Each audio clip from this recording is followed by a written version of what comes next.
respect.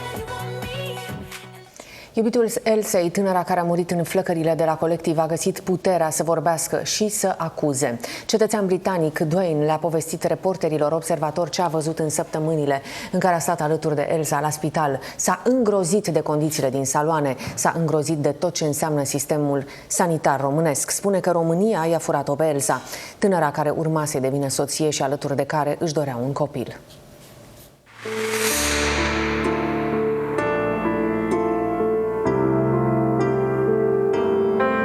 Every hospital in the UK was willing to take her, but Romania refused. She was always scared of Romania, and in the end, it's killed her. E multă durere și multă revoltă în sufletul lui Dwayne. I immediately asked for her transfer from the hospital she was in. Why? The state of the hospital. 100 feet away from her room, there were open bins with banana skins and coffee spills. You went into the ICU centre and it was a room that was filled with 7 or 8 victims, with 9 or 10 doctors.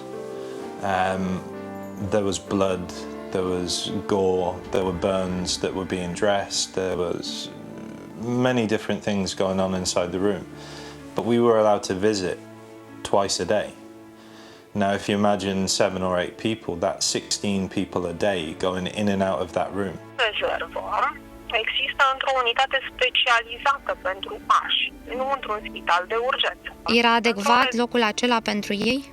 Din punct de vedere al asigurărilor măsurilor de asepsie, de protezare a funcțiilor vitale, da, era adecvat. La Albu Ana sunt niște culturi care arată prezența unor microbi, dar care nu sunt dovediți în a fi de spital. Timp de 2 săptămâni și jumătate, iubitul Elsei nu și-a pierdut speranța într-o minune. I was told she was getting better every day, in figures and numbers. Now I could see that she was getting better.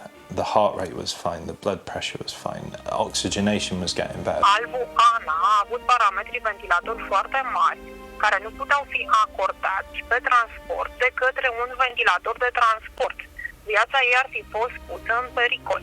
A încercat să o ducă în Marea Britanie, dar i s-a spus că nu poate fi transportată. Elsa s-a stins la spitalul de Arș după 20 de zile în care a luptat să trăiască, la doar o zi după ce fusese transferată de la Spitalul Sfântul Ioan. When Elsa went there in her last 24 hours, that hospital still was the same.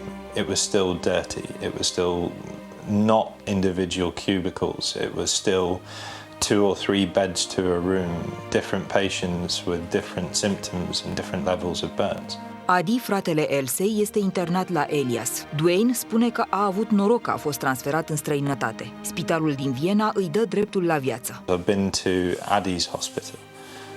And you weren't allowed in his cubicle, you weren't allowed in the same room as him, you weren't allowed to speak to him unless it was through an intercom system. It was just him in his room and every other patient around was in their own separate cubicle. His room was much better than what else's room was. Adi a fost astăzi operat la mâini. Își revine. Și el și Dwayne speră ca sistemul românesc să se schimbe după suferința lăsată de incendiul de la Colectiv.